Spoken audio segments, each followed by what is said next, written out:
Hola amigos, nos encontramos en un nuevo episodio del Tratado sobre el culto a Saturno que estamos llevando gracias a los conocimientos de Adrián González, Super Sapiens. Hola Adrián. Un tío sapiencial. Hola hermano, estoy muy feliz de estar aquí contigo. Mis respetos, querido. Encantado. Pues en este programa vamos a hablar sobre el rosacrucismo. Y a modo de introducción, cuéntanos Adrián, ¿qué es eso del rosacrucismo?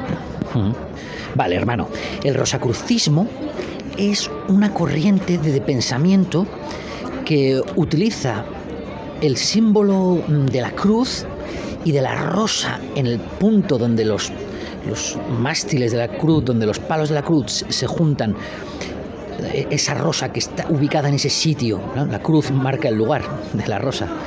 Utiliza ese simbolismo para significar los misterios del cosmos, los misterios más íntimos de nuestra naturaleza. Ha servido de base para buena parte de lo que expresamos aquí, el hermetismo, la cábala alquímica, el cristianismo esotérico, las órdenes de caballería.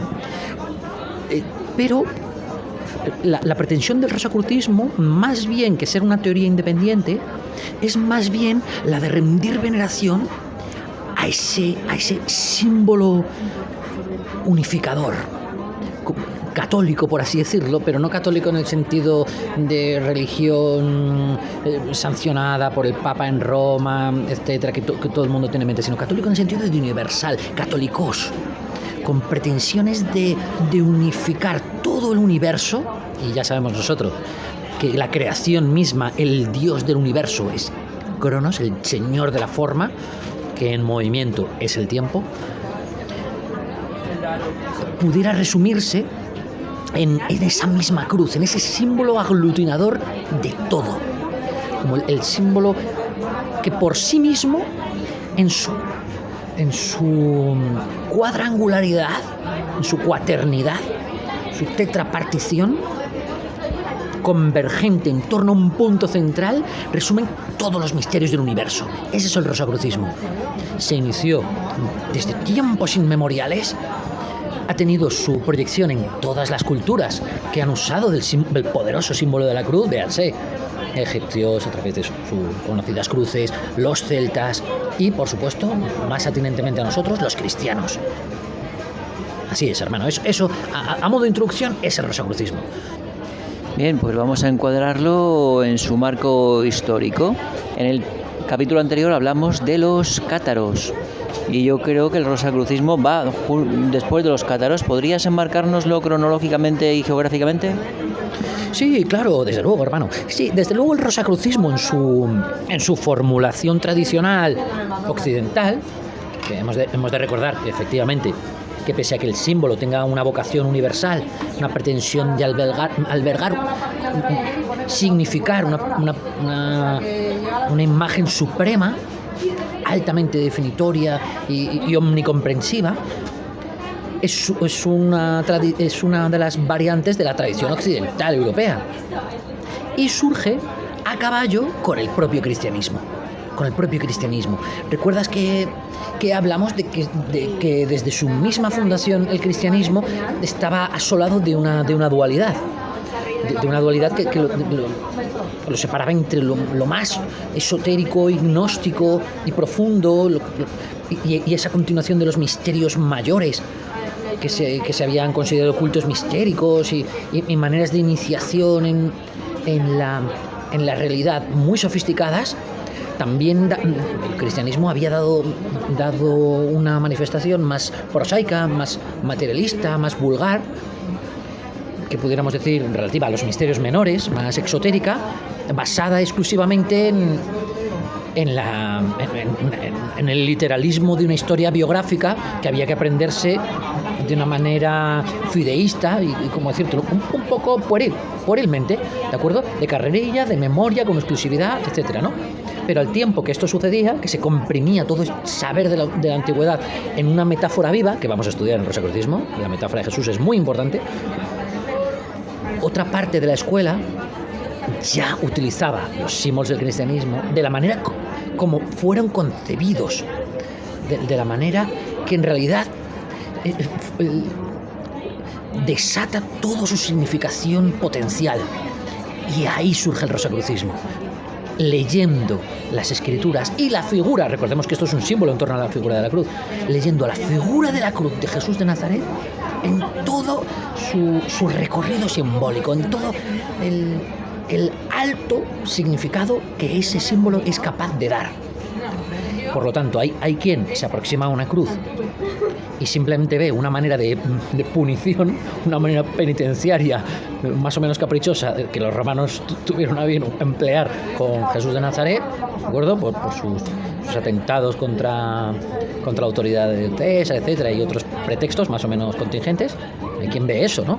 Un uso penitenciario romano, pues, prosaico, esotérico, ¿no? Degradado, materialista. Y hay otros que cuando miran a la cruz no les hace falta entender nada del cristianismo. Dicen, no expliques, está todo ahí. La cruz por sí es una expresión perfecta del mundo sobre el que vivimos y de la salida de este mundo. Como sabemos, es crónico, es temporal, es un laberinto, es una encrucijada, ¿no?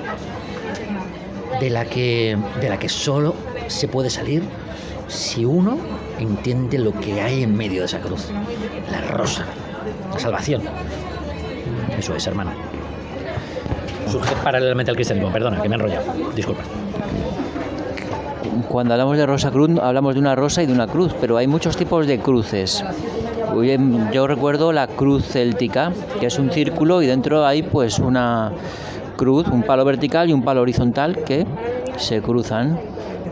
Pero no es lo mismo una cruz céltica que una cruz cristiana. La forma de las cruces abunda sobre el significado. Centra el foco cenital de la atención sobre uno de sus aspectos, amplificando el eje central. Lo que se está haciendo es darle mayor rigor solar al movimiento de la luz en el mundo, ¿de acuerdo? Que es más extensivo en el hemisferio austral y por lo tanto amplifica la distancia, la latitud, el eje de las latitudes, ¿de acuerdo? Eso es lo que pretende la cruz cristiana al uso. Es una cruz muy solar. Por lo tanto, amplificando el eje vertical, lo que está intentando hacernos es que se amplifica por abajo. El movimiento del Sol es más ambicioso, más amplio en la zona austral, ¿de acuerdo? Hacia el trópico de Capricornio, hacia la base de la cruz, ¿no? Hacia Capricornio, el reino de Saturno, ¿no? La base de la cruz, donde se hunden las raíces de la realidad. Pero hay otras cruces también, no solo la cruz céltica al uso, que como sabes tiene extremos equidistantes, ¿no? Está la cruz que pudiéramos equiparar a la cruz de San Jorge, a la cruz templaria, a la cruz de la Cruz Roja, ¿verdad? Uh-huh. Está la cruz oblicua, la llamada cruz oblicua o cruz fija, que es la cruz de San Andrés, en la que tiene dos líneas diagonales, cortadas, ¿verdad? ¿Y por qué fija? Porque así como la cruz céltica al uso, la cruz de San Jorge, la cruz roja, que es roja por una razón, no es casual, es roja porque está matizada de la luz roja de Marte, de Aries, porque la cruz roja apunta a los signos cardinales, el principal de los cuales, el más cardinal de los cuales, es Aries, regido por Marte y su roja luz del fuego divino, procreativo, por eso es roja. ¿De acuerdo? Apunta a los puntos cardinales muy importantes al oráculo del este, Marte, pues su energía marcial, que es el deseo mismo, fuerza procreativa y el único vestigio que queda de la unidad suprema en el mundo, que es ese deseo, esa llama en nuestro interior. Apunta a Cáncer, apunta a Libra y apunta a Capricornio. Tendrá unas consecuencias devastadoras esto, y ahora lo exploraremos con abundancia. Y la cruz de San Andrés, cruz fija, diagonal, la cruz de trazos oblicuos, apunta hacia los puntos fijos, ¿de acuerdo? Relativos a los evangelistas, a los arcángeles, que es Tauro, Leo, Escorpio y Acuario, con otras consecuencias, ¿de acuerdo? Hay maneras, ¿de acuerdo? Y luego está la cruz mutable, que es la que apunta un poquito más oblicuamente a los terceros signos, a los mutables, con unas consecuencias que habrá que explorar. ¿Y cuál es la cruz mutable? La cruz mutable es una que es oblicua, pero está más hundida incluso, más hundida. Y si uno, es decir, que está apuntando a lugares distintos del cielo, eso es lo que hace la cruz. La cruz es un mapa, es un eje de coordenadas. El eje de coordenadas, por lo demás, sobre el que vivimos, ¿ok? que está delatando en su posición como una rosa de los vientos. La rosa de los vientos es una de las aplicaciones de la Rosa Cruz, ¿verdad? Rosa de los vientos, ¿no? Sí. Esa manera de orientación angular en un sistema plano que nos muestra las direcciones sobre el espacio, ¿verdad? Ya veremos por qué el espacio está vinculado con el 4, pero no olvidemos hablar sobre eso. Pues la cruz señala el rumbo. La cruz fija, la cruz cardinal, la cruz de San Jorge, la cruz roja, apunta al norte, sur, este y oeste. Son la cruz cardinal, los puntos cardinales.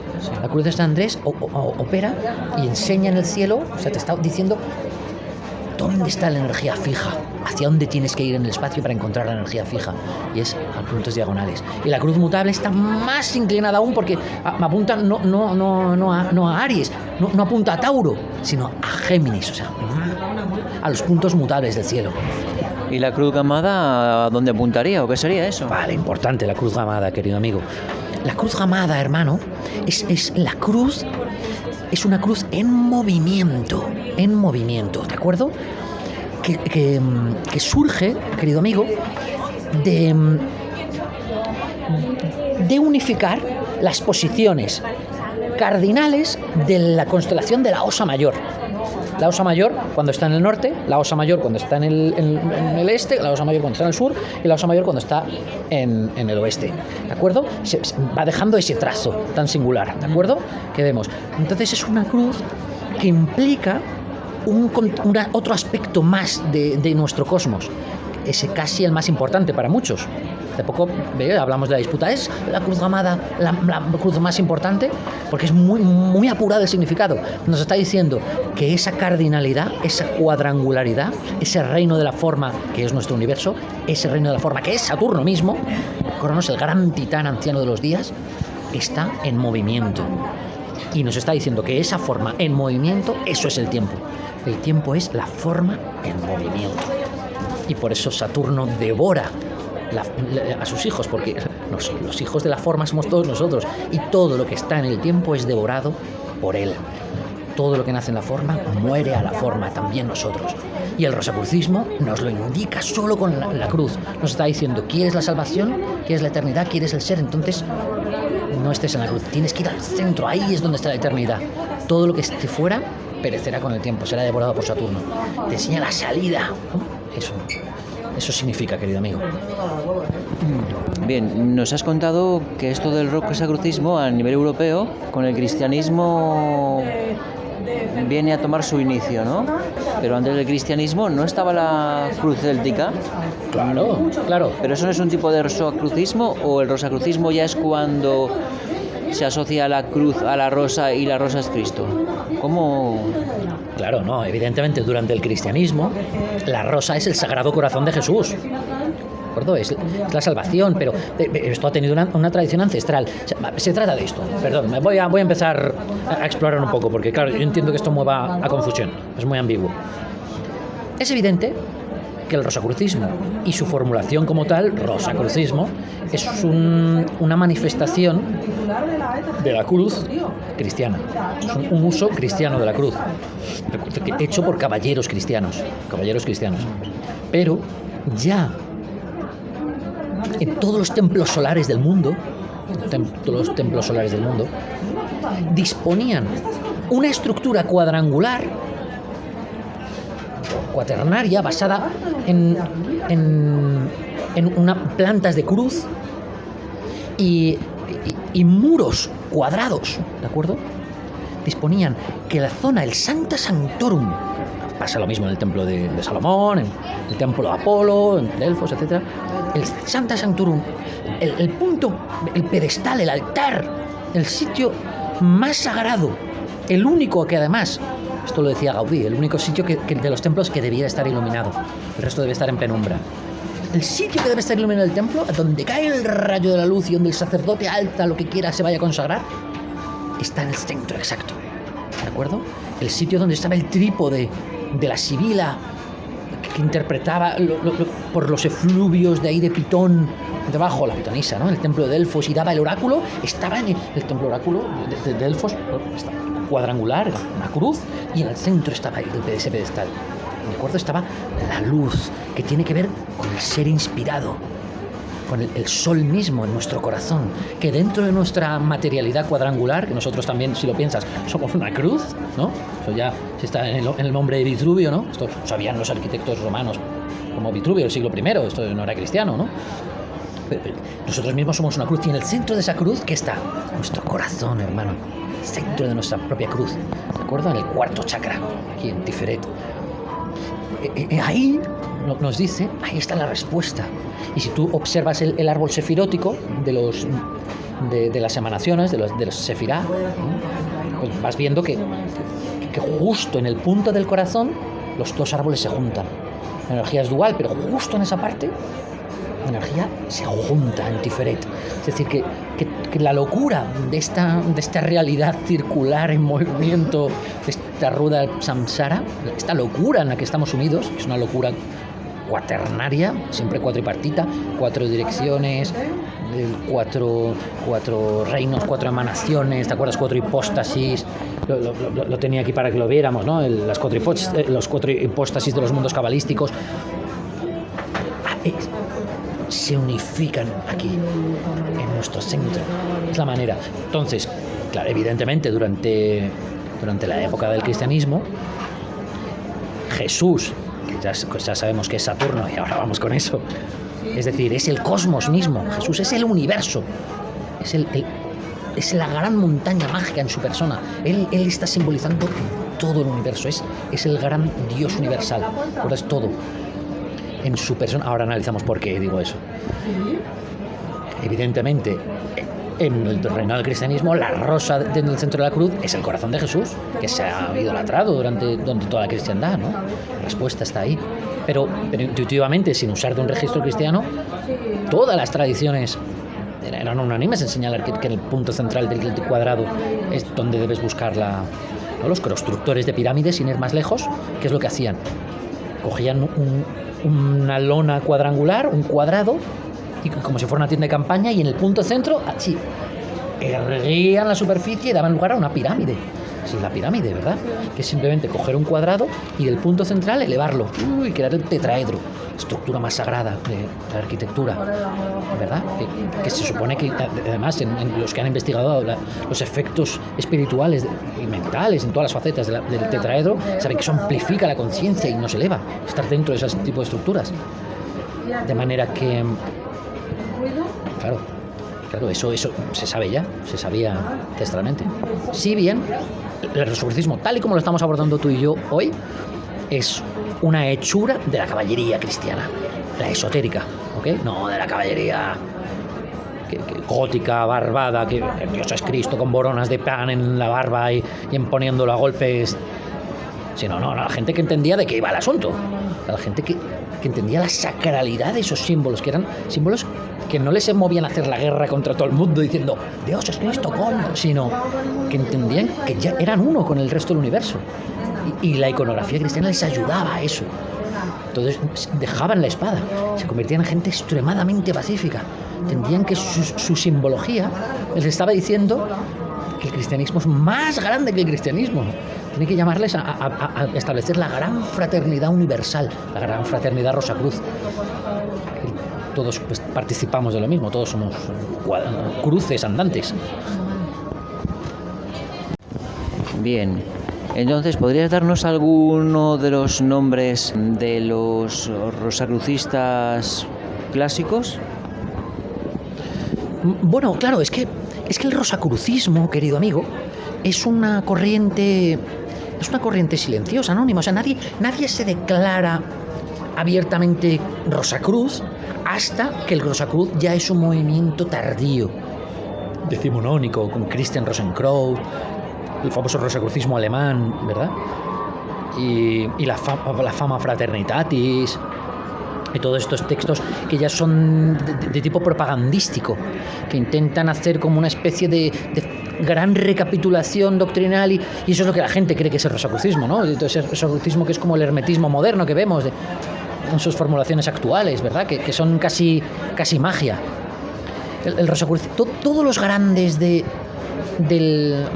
cristianismo esotérico, todos podemos pensar en los grandes del Renacimiento, Botticelli, Petrarca, Marsilio Ficino,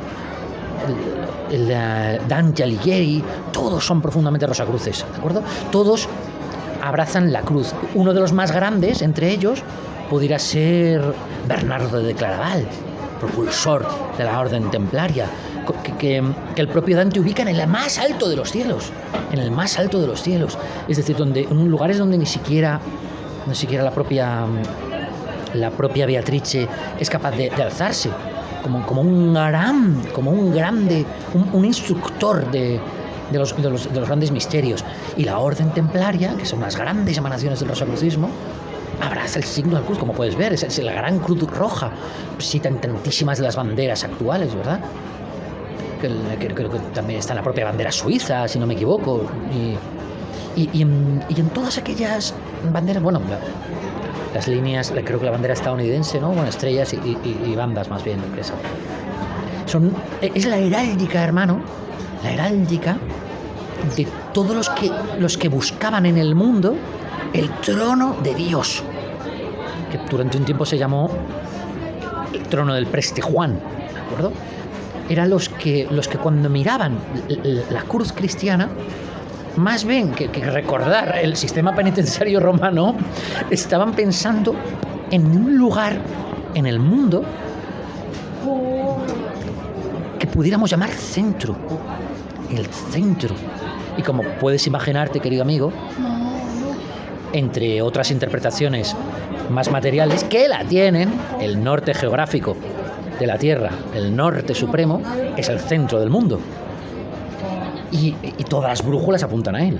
Es el centro del mundo visto desde la Tierra plana. Sí, claro, visto desde un mapa.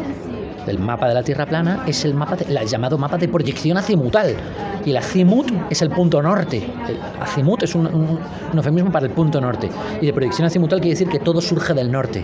Y todas las corrientes de toda la humanidad, salvo muy específicamente la ciencia actual, más moderna y más tardía, han sido unánimes en considerar que el mundo era así, como un tablero de parchís. Exactamente así.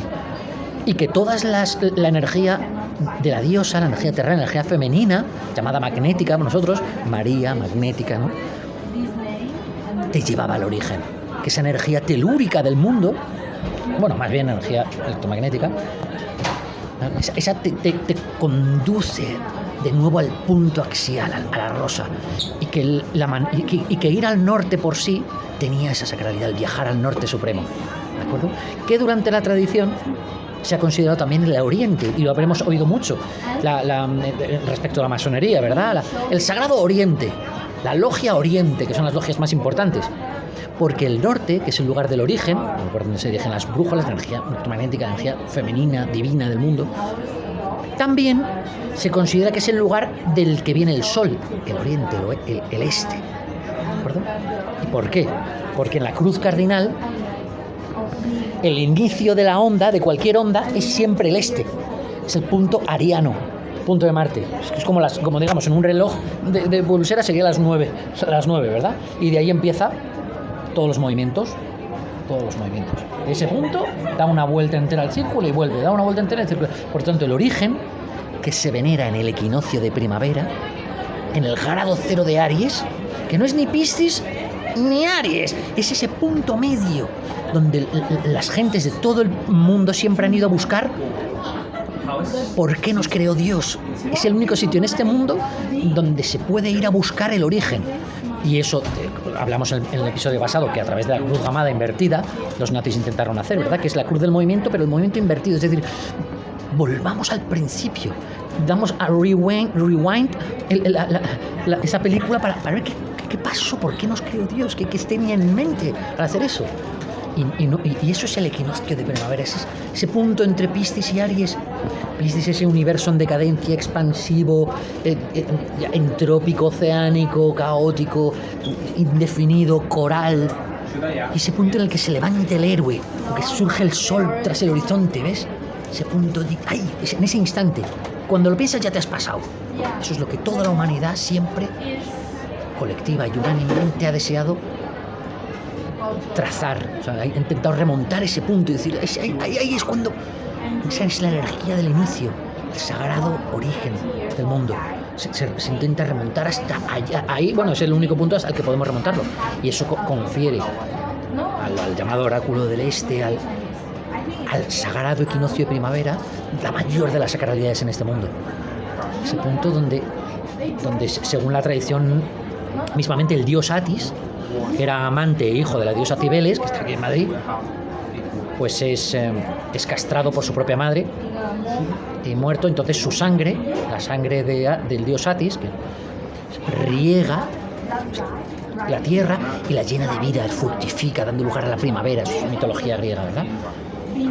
Con todas las paralelismos que eso tiene con la figura de Cristo, cuya sangre en Pascua, en la equinoccio de primavera, riega la tierra y vivifica, ¿de acuerdo? Es el Dios que muere en la Pascua, cuya sangre da inicio a un ciclo, ¿de acuerdo? El sacrificio de equinoccios, el eje de la cruz, ¿verdad? La cruz de Cristo. No se dice en el cristianismo, Jesús muere en una cruz. Lo que se nos está intentando decir es que en ese punto de la cruz, en el que llegamos al eje de los equinoccios, es el eje espiritual. Ahí, en ese punto, se inicia la energía desde lo espiritual, desde la unidad, desde el uno. Y ahí, cruzarlo, atravesando, muriendo al anterior ciclo, los desechos, los detritos de ese universo anterior riegan y permiten el nuevo nacimiento. Eso la ciencia moderna nos lo ha contado como el Big Bang, ¿no? De la gran entropía del universo anterior y la singularidad, ¿no? Que es que se expandió. Nos lo cuentan la misma exacta historia que cuenta el símbolo de la cruz, el misterio de Rosa Cruz, hermano. Pues muy bien, Adrián, entremos en materia. Entremos en materia, querido amigo. Perfecto, genial, apúntame al peligro. Es algo evidente para los neófitos de todas las edades, de todos los tiempos, que y ahora estoy pensando en la argumentación que hace Sócrates en el Fedón, ese diálogo tan maravilloso de Platón. Sócrates argumenta sobre la inmortalidad del alma, que hay algo esencial en nuestro interior que es lo más característico de nosotros, que no envejece jamás y que da igual que tengas 3 años u 83 años, que es una llama, una luz, lo llaman voz de la conciencia, y en el mundo alquímico lo llaman el fuego secreto, es el signo, que es el elemento que rige Aries, por lo demás el 1, primer signo, el número 1, la unidad,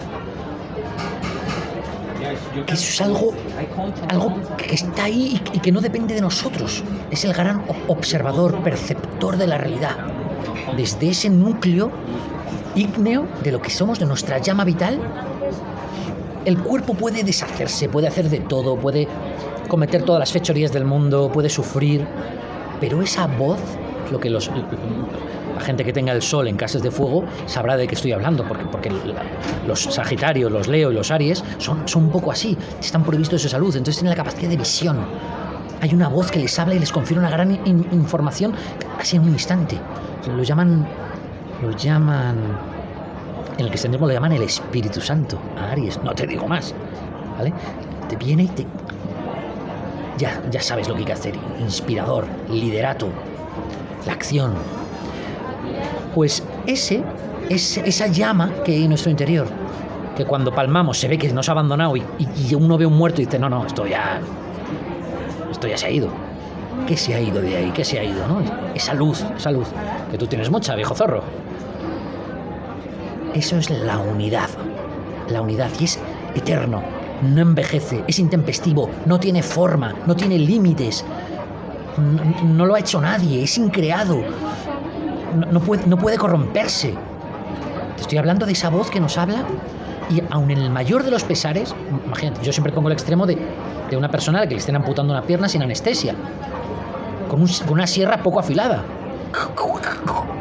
Pues hasta en ese momento tan atroz en el que uno gritaría, estaría desfigurado de un dolor tremebundo, una parte de su interior describiría lo sucedido con una voz que es impertérrita, estable, inamovible, porque no está en movimiento, está fuera del tiempo, es intempestiva. Describir la situación más o menos diciendo, joder, en varias situaciones te metes, la madre que te parió, mira, ya te están amputando las piernas, joder, pero mientras tanto tú, ¡ah!, ¿no? La voz de la conciencia está ahí dentro, ¿no? Pues esa voz, en un momento dado, se supone, y para querer experimentar y experimentarse, se densificó, hermano, se densificó. Y para eso, ese tránsito de esa energía pura, unitaria, a algo que es más denso y que se convirtió en algo material, algo susceptible de tocar, ¿no? Pues imagínate, en el mundo electromagnético diríamos, se ralentizó como para que pudieras verlo y tocarlo, porque si no, eso es el movimiento, es el inicio del tiempo y la caída, la llamada caída bíblica. Es ese momento en el que lo uno, que era todo uno y concentrado y eterno, de repente se pone en movimiento. Entonces Aries pasa a Tauro y lo que era luz se convierte en tierra, ¿de acuerdo? Digamos, el logos, ¿no? Se hizo carne, por así decirlo. Se terrenalizó. Y lo que quedaba de esa luz en adelante, que es el 1, el Aries o el 1, ahora es tierra, Tauro, que es el 2. Y desde entonces ya es material. Es material, hermano. Y por lo tanto, en el momento en el que ya hemos salido de esa energía pura, y un spoiler, ya hemos salido de esa energía pura, y estamos en el mundo material, la luz hay que encontrarla ahí, en lo material ya está la luz. Es una luz que, como el propio 2 indica, está dualizada, ¿ok? Y ya todas las festividades de Tauro, de mayo, por lo tanto, mayo, son todas las fiestas de la prodigalidad, de la abundancia, del verdor, de la espesura, de la fertilidad. Todas las diosas, nosotros lo asociamos a las fiestas de la Virgen, ¿no? A las fiestas de mayo. El 15 de mayo, la Virgen María. Pues toda esa fertilidad también habla del número 2, en el fondo, del número 2, que es la multiplicación.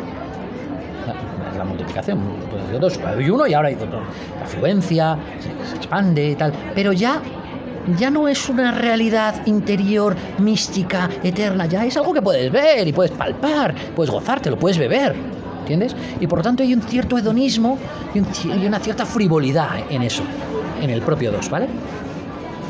Vale, pero es que la cosa sigue, porque todos los relatos sagrados del mundo, incluyendo nuestro propio Génesis, que es quien habla de todo esto, nos dice que esa dualidad era desordenada, ¿de acuerdo? Porque estaba disociada, como un ser disociado. Si buscas seres disociados en Google vas a acabar, y pones imágenes, me vas a entender, era caótico, ¿ok? Y debiera estar amordazado. Entonces necesitó la intervención de un Dios muy poderoso para darle orden a la cosa, ¿vale? Ese Dios se llama Tres. Y la Biblia nos lo explica como el aliento, el logos, el hálito de Dios. Y ya es aéreo, como Géminis. Géminis es su faceta energética, luminosa, celestial. Es una voz que ordena esos extremos. Y esa materia caótica, nos dice el Génesis y todos los textos de los que proviene el Génesis, que ese aliento, ese aire, que era un espíritu, el neuma, que los dicen los griegos, por mucho que digan muchos, la Biblia se escribe en griego, ¿vale? El neuma avanzó y ordenó esa materia desordenada. Y es una influencia divina. Entonces, esa materia desordenada, el 3 la logra centralizar de nuevo, le logra dar un centro. ¿De acuerdo? Dice, bueno, aquí hay un extremo y otro, pero yo me voy a colocar en el centro y voy a lograr mediar.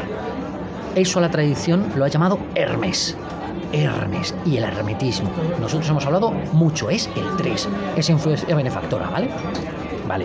Pues como tú bien sabes, querido amigo, conforme a todas las escrituras, es el 3, el logos, el que crea el mundo. A partir de coger esa dualidad, esa arcilla loca, y mediar entre ella. Otra cosa que se me olvidó decir, ese 3 también es la mente. El logos, bueno, la mente, ¿vale? Nosotros sabemos la palabra, el verbo de la categorización, la palabra. Pues ese 3 es el que crea la realidad. Crea el 4, el siguiente. O sea, ese 3, ¿ves cómo va? 1, 2, 3, 4. Y en el 4 surge la realidad, este universo. y los pitagóricos lo llaman la puerta de los hombres, el cuarto, ¿vale? Y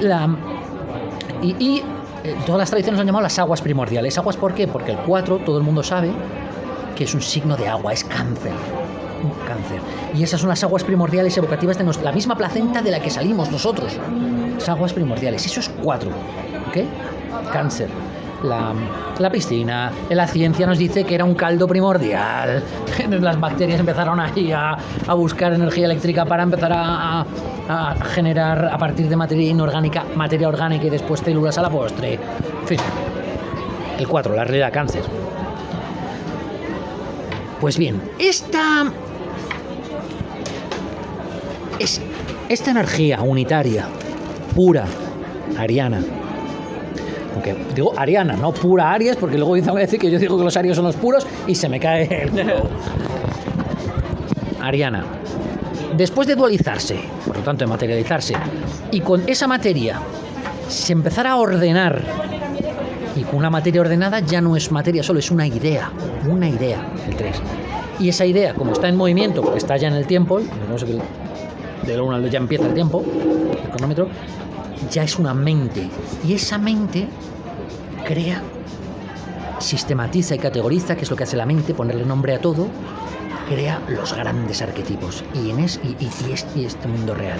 Pues bien, ese 4, hermano, que es cáncer, está en cuadratura con el 1.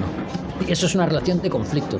Es decir, que los Rosacruces sabían que este mundo es un sitio doloroso, donde hemos venido a experimentar penurias y dolor. ¿De acuerdo? Porque nos hemos alejado ya 4 puntos del 1. Y el 1, que es nuestro origen, lo sagrado, el Espíritu Santo, el Espíritu mismo, para volver a él vamos a tener que sufrir. Y a ese sufrimiento, hermano, se le llama vida humana. Vida humana. ¿Qué es lo que ocurre? Desde el 4, desde la puerta de los hombres, desde Cáncer, hasta el 10, hasta Capricornio, el reino de Saturno. ¿De acuerdo? Se le llama el reino de la forma, se le ha llamado infierno. Es la vida humana, la vida humana. Del 4 al 10. ¿Y cómo se hacía esta relación del 4 al 10? A través de la tetraquis. ¿Has oído hablar de la tetraquis, hermano? Es un símbolo muy importante, en el cual está ordenado el número 4, ¿de acuerdo? Se pone el 4 así en una base, 1, 2, 3, 4 puntitos, 4, luego te envío imágenes por si quieres luego en el vídeo. Encima del 4, donde, en los huecos que hay entre las 4 unidades, se colocan 3, 1, 2, 3, por lo tanto hay 1, 2, 3, 4, arriba 1, 2, 3, sí. Arriba 2, y arriba 1. 1, la tetraquis, es como una especie de pirámide, ¿no? Suman 10 puntitos. Eso es, hermano, eso es. Entonces, la tetraquis te está diciendo que el 4 en sí ya contiene la unidad, contiene el 10. La tetraquis era un instrumento que hicieron famoso, extendieron y estudiaron los pitagóricos, recopiladores, por supuesto, de saberes ancestrales, y aprendieron a encontrar en la cuadrangularidad, en la cuaternidad, la unidad, en un viaje escalonado. Del 4 hasta el 1, ¿ves? Esa montaña, la tetraquis, ¿no? 4, 3, 2, 1. Sí. En un viaje escalonado, que es el universo. Una montaña. ¿Has oído hablar de la montaña sagrada, la montaña mágica? Sí. Esa es la montaña mágica. Nuestro universo es una montaña que hay que ascender y de la que descendemos. El descenso de esa montaña es nuestra vida, que es un descenso siempre entrópico. Cada vez más calvos, cada vez más lentos, cada vez más solos, cada vez más impotentes, ¿ok?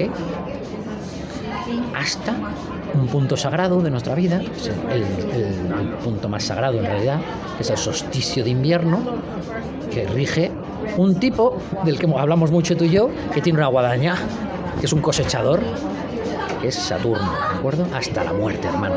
El solsticio de invierno, que es lo que representa la muerte. Y a partir de ahí nos dice la tradición que se empieza el purgatorio. De nuevo, del 10 al 4. Ya hablaremos de eso ya en otro programa. Entonces... Sí, pero después de Capricornio, que es el 10º, viene el 11 y el 12. Sí, 11 y 12, que son Urano y Neptuno. Acuario y Piscis, claro. ¿Y claro. ¿Qué pasa con esos? ¿Eso es el purgatorio, me acabas de decir?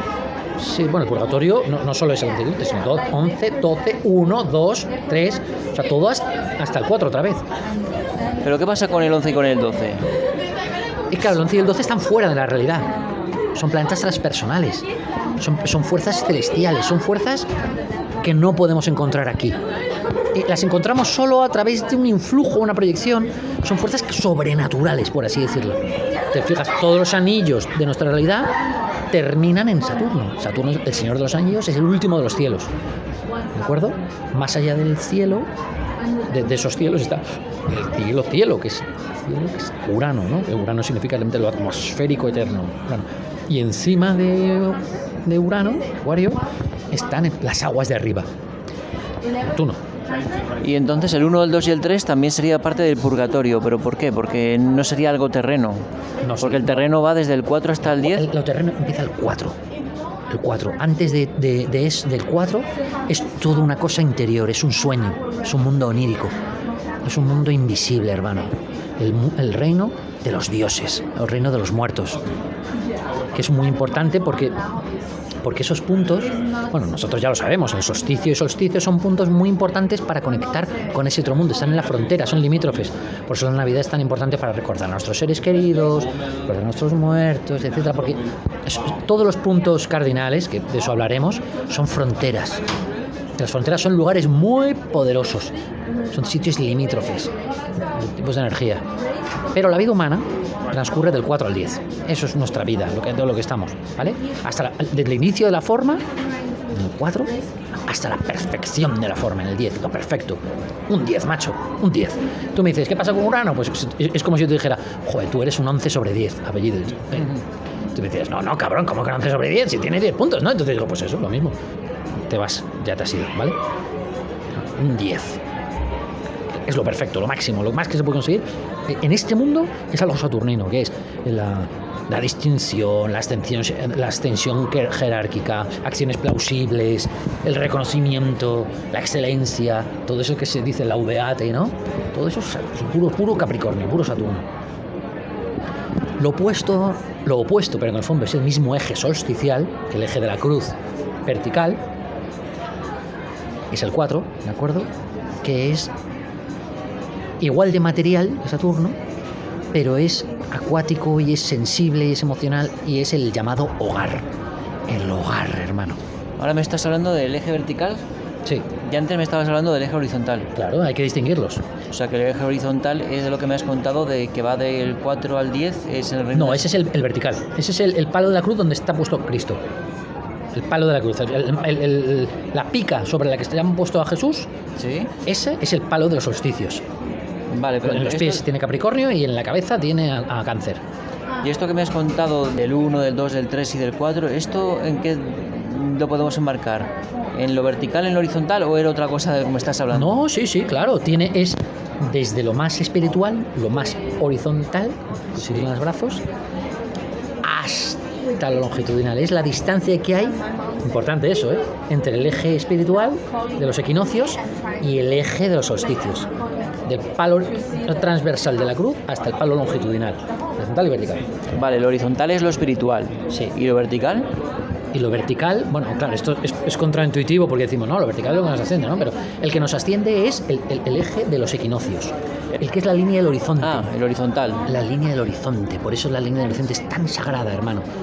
El amanecer y el atardecer, porque las cosas se ponen ahí, se convierten en espiritual, ¿vale? El eje de los equinoccios. Vale, y entonces el espiritual es el horizontal. Sí. ¿Y el vertical qué es?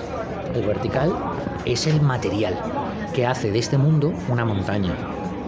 Recuerdo que va desde bajo la montaña hasta la cima, ¿de acuerdo? Y ahora quisiera que habláramos de eso cuando tú me despides. Porque Jesús es la montaña. Bien, pues continúa, por favor. Continuemos, hermano. Vale. ¿Sobre qué te comento? ¿Sobre lo que te he dicho de la montaña? Lo que tú creas conveniente. Bueno, vale, lancémonos. Bueno, antes de lo de la montaña, querido amigo,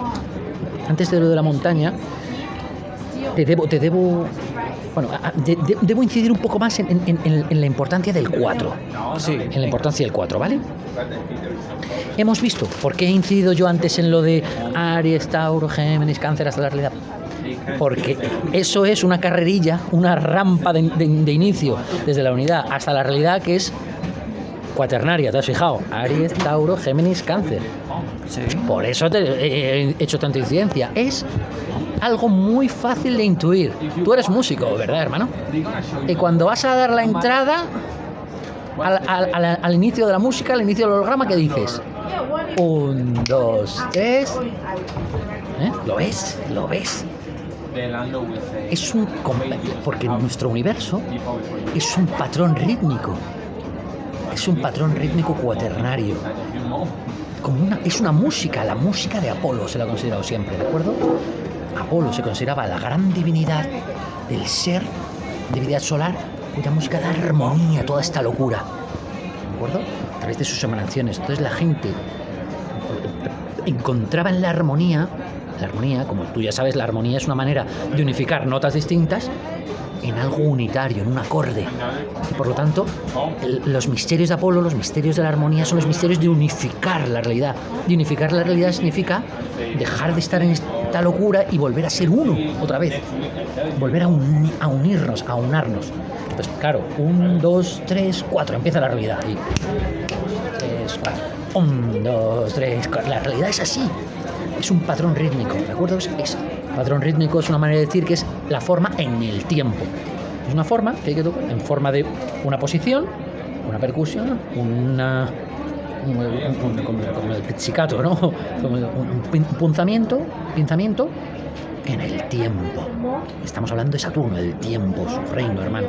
Pues bien, esa entrada en la realidad, energía que se materializa, que después se subordina al pensamiento del logos y que por mediación del pensamiento del logos da lugar a un sentimiento. 4, es cáncer, es un sentimiento ya, y en ese sentimiento entramos nosotros llorando al mundo, henchidos de ese sentimiento, un sentimiento, por cierto, que es el que nos ve nacer y al que siempre queremos volver, porque siempre queremos volver a ese hogar durante nuestra vida, en forma del útero de nuestra madre o en forma de una relación de pareja que nos proporcione otra vez ese sentimiento primordial, en el que no tenemos que explicar nada, sino que nos quieran incondicionalmente, ¿no? Es el 4, ¿verdad? Esta realidad es un sentimiento. Tiene una proyección en otros 4 que hay más adelante, ¿vale? ¿Cómo? De la manera como sigue, querido amigo.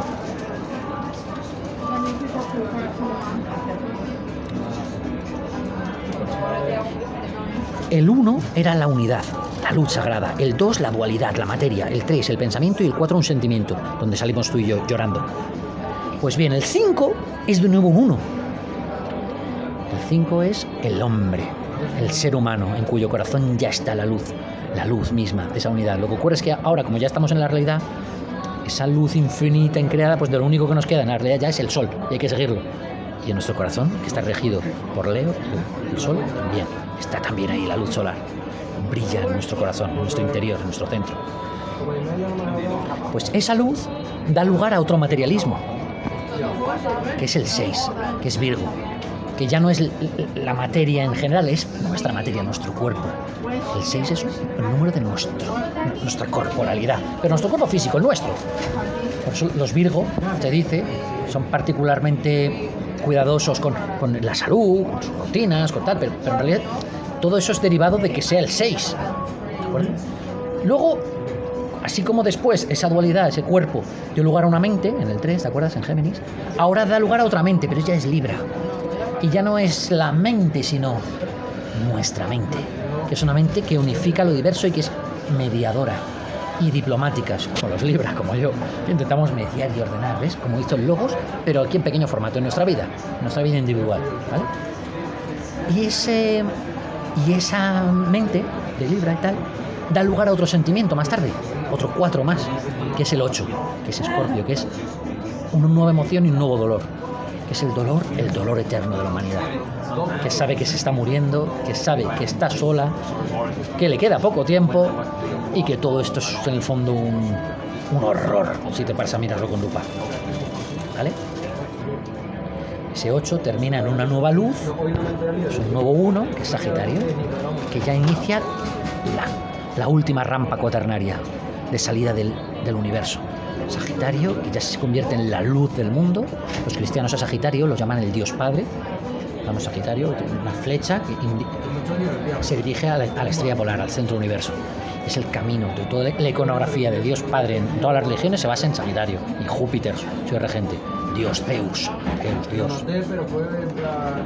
Salud da lugar a otra nueva densidad, que es Capricornio. Pero esta vez ese cuerpo ya no es nuestro cuerpo, que era en Virgo, sino el cuerpo del mundo. El cuerpo del mundo, el gran cuerpo.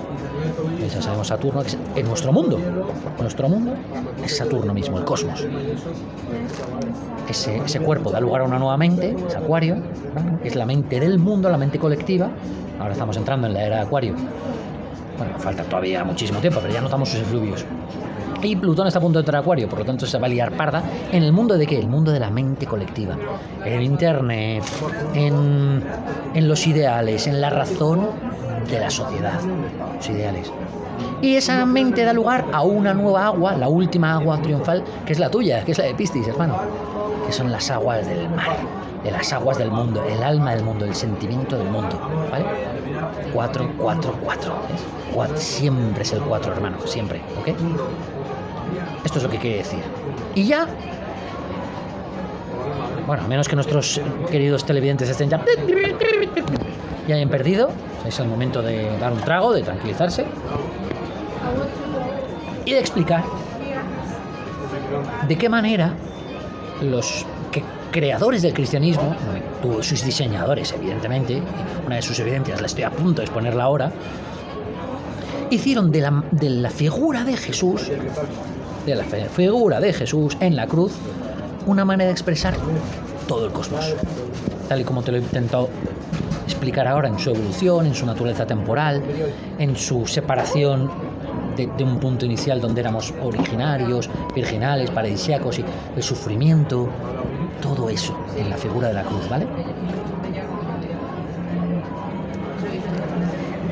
A la figura de Jesús se le ha llamado indistintamente el Ecce Homo, la cruz o la montaña sagrada, la montaña primordial, la montaña mágica, ¿vale? Se dice, querido amigo, que en el paraíso terrenal había... ¿Tú sabes cuántos árboles había en el paraíso? Hombre, ¿cuántos? ¿Uno? Había 4. ¿4? 4 árboles. Yo pensaba que me ibas a decir, bueno, al menos el árbol de la vida, donde mordieron la manzana. Se supone, los escolares consideran que había 4 árboles.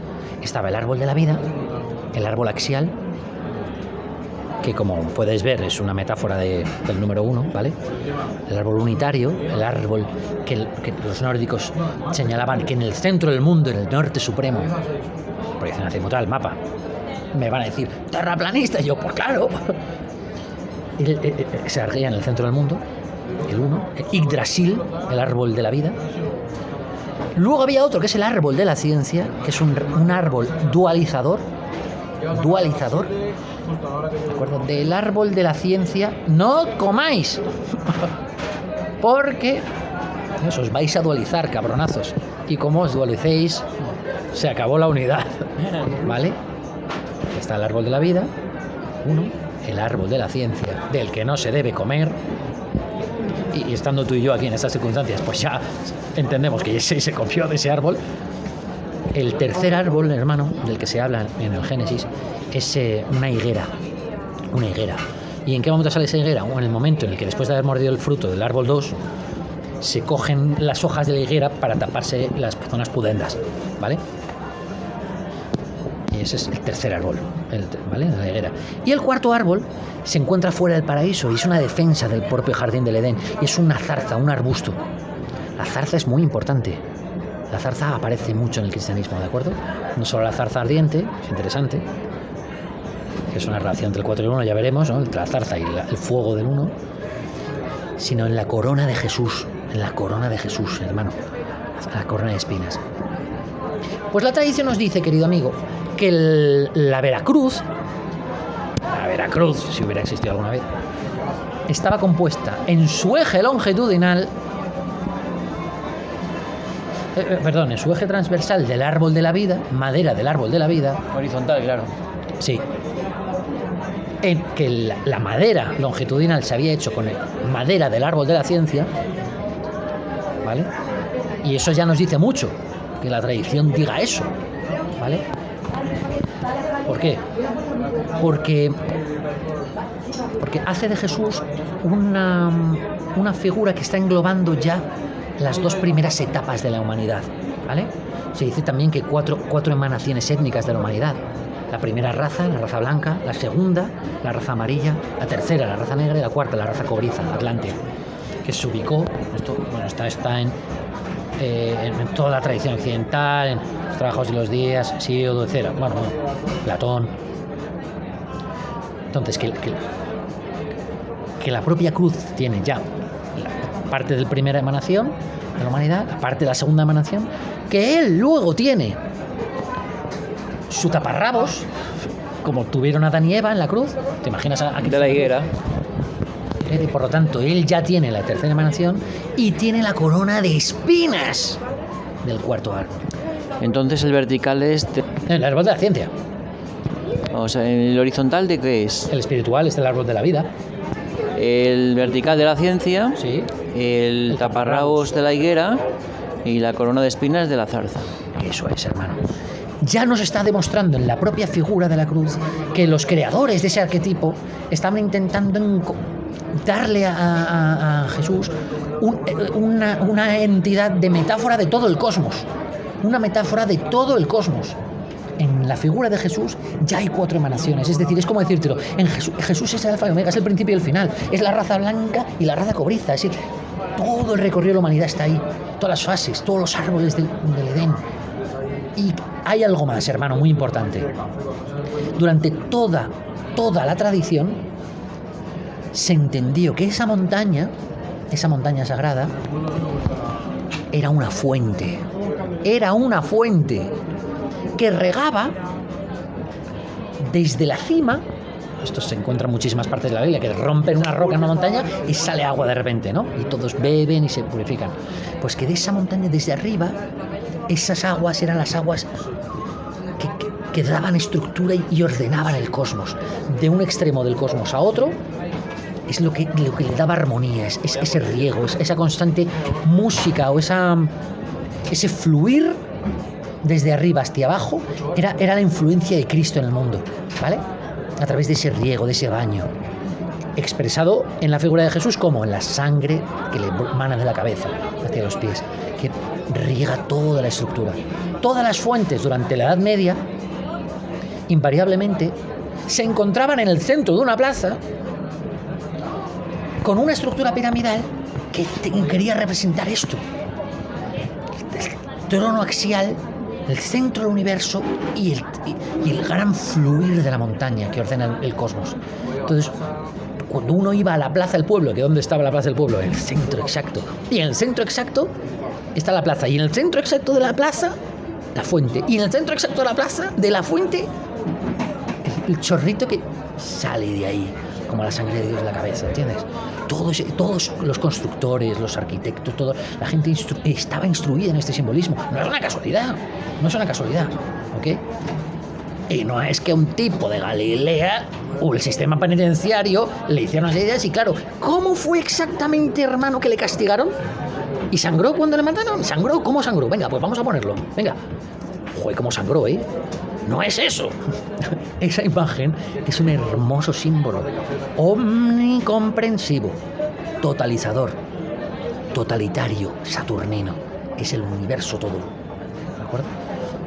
Es la cuaternidad, que como sabemos, el 4 y el 10 son lo mismo, ¿de acuerdo? Los extremos en el mundo nos engañan. Ya sabemos que por la Tetratkis nos dice que el 4 y el 10 son el mismo número, ¿verdad? Entonces, estamos hablando de este reino manifiesto de la forma en el que vivimos, que es Saturno mismo, que es nuestra realidad. Tiene una manera de conectar de nuevo con el origen, y es las aguas, el beber de la copa del Grial, las aguas bautismales, la sangre de Cristo, bebed de mi sangre, ¿no? La sangre de la cabeza y la agua. Tiene que ver con conectar esos dos extremos, ¿de acuerdo? En los extremos de la realidad. Y a través de esas aguas, esa fuerza que es la sangre de Cristo, ¿verdad? Se da en la Eucaristía, la sangre de Cristo. Es la sangre de la concordia, del perdón, del amor, en suma, hermano, del amor, tío. Por eso los Rosacruces, que aun pese a ser caballeros cristianos armados, eran caballeros amorosos, que rendían culto al Sagrado Corazón de Jesús. Sagrado Corazón, ¿ves? Todo este simbolismo de basculante y sangre saliendo a borbotones, de la que hay que beber encima. ¿Ok? Pues muchas gracias, Adrián. Y ya para terminar, ¿qué querías decir? Vale, querido amigo. Vale, lo que quisiera decir es algo muy crístico y es una buena noticia, ¿vale? Y es el mensaje positivo que nos da esa cruz, porque hemos interpretado su simbolismo objetivo, pero no hemos sacado en limpio nada sustantivo en el sentido de valorativo por ahora, ¿no? Hemos hecho como una descripción muy aséptica. Lo bueno de una interpretación en profundidad, sustantiva, es que el mensaje de la cruz es una buena noticia, ¿vale? Es una buena noticia, es decir, que cuando veamos la cruz con una rosa en el medio, debiéramos ponernos contentos, ¿vale? ¿Por qué? Porque nos dice que esta cruz sobre la que vivimos y la cruz que pesa sobre nosotros, la cruz de los tiempos, así se le llama a Saturno, ¿no? La cruz de los tiempos, la cruz de la humanidad, tiene un final feliz. ¿Ok? Que Jesús de Nazaret lleve una corona de espinas le delata como Dioniso. Él es Dioniso. Le delata como cuarta hipóstasis. Él mismo es el cuarto árbol. Y que lo tenga sobre la cabeza, en lo más alto de la estructura, está intentando decirnos una cosa. ¿Ves? Eso que en la Biblia se dice como los últimos serán los primeros, ¿de acuerdo? O te acuerdas de... Hay una parte en el Evangelio, de Mateo 19 creo que que dice: allanad los montes y elevad los valles para el llegado, ¿no? Cuando están diciendo que está a punto de venir Jesús, es decir, preparaos para su llegada, esa especie de adventismo milenarista. Pues la buena noticia es esta, hermano, que este cosmos, ¿de acuerdo?, es un retorno a la unidad, como la figura de Jesús, que como ha colocado lo cuarto arriba, él Jesús, está simbolizando, él es la unificación entre el 4 y el 1, como la Tetratkis. Él es la Tetratkis. Es una de las iconografías más hermosas de la Tetratkis. Él es la montaña sagrada. Él es el lugar donde lo real se vuelve unitario, donde lo exotérico se hace esotérico, donde el valle se hace montaña, donde las líneas del conflicto de la realidad cuaternario pueden dulcificarse. Por eso se le dice el Hijo del Hombre, porque el hombre es eso también. Es el 5 respecto al 4 es eso, es convertir el cuarto en algo que tiene centro y se eleva, ¿de acuerdo?